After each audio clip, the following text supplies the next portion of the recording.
Hi everybody, welcome back to my kitchen at Little Spoon Farm. Today we are going to make some sourdough Pop-Tarts using our sourdough discard. So let's get started. Use a cheese grater to grate a stick of butter into a bowl and then add the all-purpose flour to the bowl.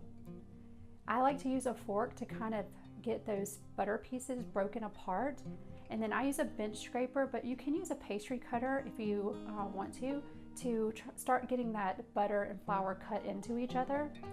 Then add the sugar and salt to the mixture and continue to cut the mixture together. But again, I like to use the fork to just kind of stir it up a little bit. Use the bench scraper again, and you're gonna want it to have these really coarse, crumbly texture. So once that is all done, just add your sourdough starter and your vinegar and use the fork again to start to get the liquid incorporated with the flour and butter mixture. This will take a minute or so, but just be patient and keep stirring it until you really can't get it mixed together anymore. And then you're going to switch to your hands, and I like to take and squeeze the mixture and just kind of get that pressed together until the flour starts to come together and there's no more dry bits. I do use a 100% hydration starter, which is equal parts water and flour. So the way that I have it measured out with this King Arthur all-purpose flour, I don't need any extra moisture, but if you find that you can't get it to come together, you can add a teaspoon of ice water to help add a little bit of moisture, but don't add too much because you don't want it to be wet dough. You just want it to come together. And you can see all the dry bits are starting to kind of incorporate and stick to the dough. So you want to try to bring the dough together with your hands. And then you're going to take a piece of plastic wrap, and we're going to take this ball of dough and we're going to shape it into more of a rectangular shape. This is going to help when we roll the dough out to give us that nice rectangle shape.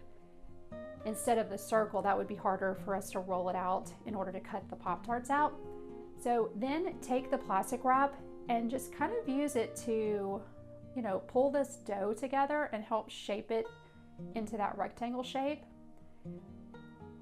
And then once you feel like you've got it, good enough together, you're gonna take the plastic wrap and wrap this up. We're gonna let this chill for a little bit in the fridge, at least an hour or two. You can let it chill for up to 24 hours. But before you do, take the rolling pin and roll this and smooth it out. And this is gonna help smooth and flatten out the edges so that when you go to roll it out later, it won't break apart at the edges.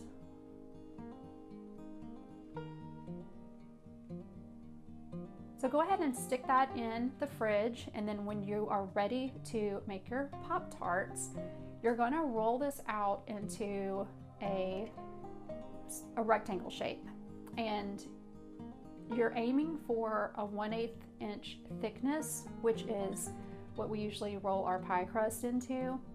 And don't be afraid to use some flour to keep it from sticking to the work surface. This is made of, just butter, so it will tend to get a little soft as you're working with it. So go ahead and flour and just make sure it's not sticking.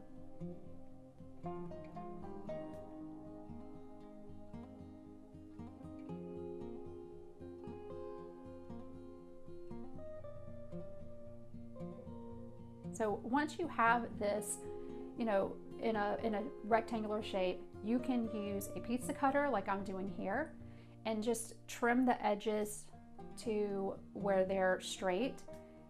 You don't have to do this, but I wanted mine to actually look like a Pop-Tart, so I wanted the edges to be really straight. but you don't have to do this if you don't care what they look like. They'll still taste really delicious, I promise. And those scraps can be rolled together to make another Pop-Tart. So once you have this rolled out and trimmed up, I like to give it a little bit more flour so that it doesn't stick to the board.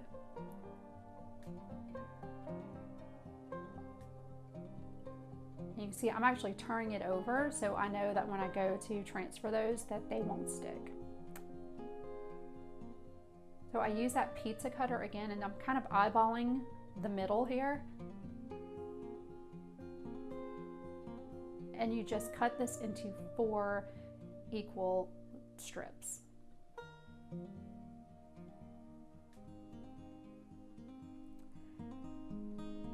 Take an egg and lightly beat it, and then you're going to use this as an egg wash. This is going to help seal the edges when you press them and keep the filling from coming out. So now it's just up to you to pick your favorite flavor. I love strawberry, so I'm using my strawberry jam, my homemade strawberry jam. And you want to put about 2 tablespoons on each one, and you want to make sure that you have room around the edges to where you can press the dough together. For this Pop-Tart, I used homemade Nutella, and now I am making a peanut butter and jelly because one of my daughters, that's her favorite. And strawberry is my favorite, so I'm just going to make 2 strawberries. But you can really fill this with just about any jam that you like. So with each one of these, you're going to fold it over and press the edges with your fingers to help seal and keep that filling on the inside.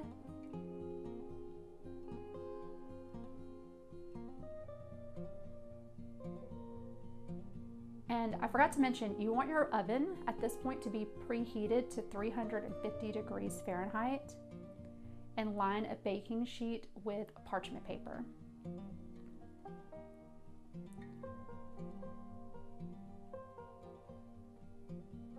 I am trimming these edges. Again, you do not have to do this.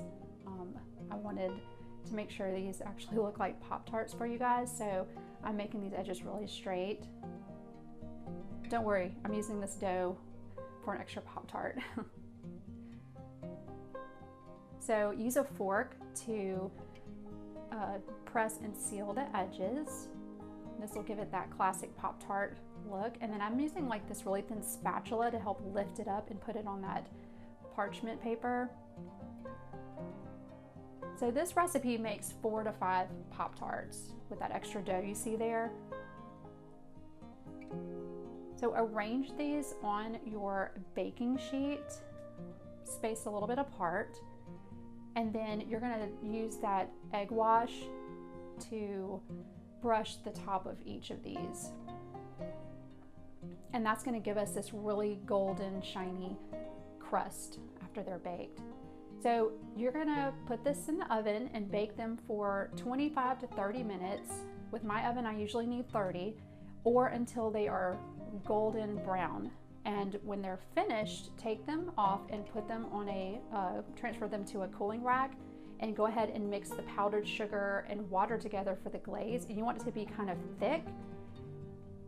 And all you do is just spoon that over the top of each Pop-Tart. If your Pop-Tarts are warm or hot at this point, that is going to, melt and drizzle over the sides. So depending on what you're going for, you may want to wait until they're totally cool.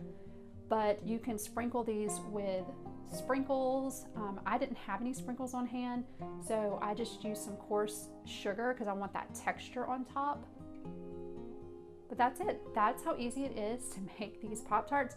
They are delicious, and the possibility of fillings are endless. So I really hope you liked this video, and that you give me a thumbs up if you liked it, and go ahead and subscribe for more sourdough recipes. Until next time, bye.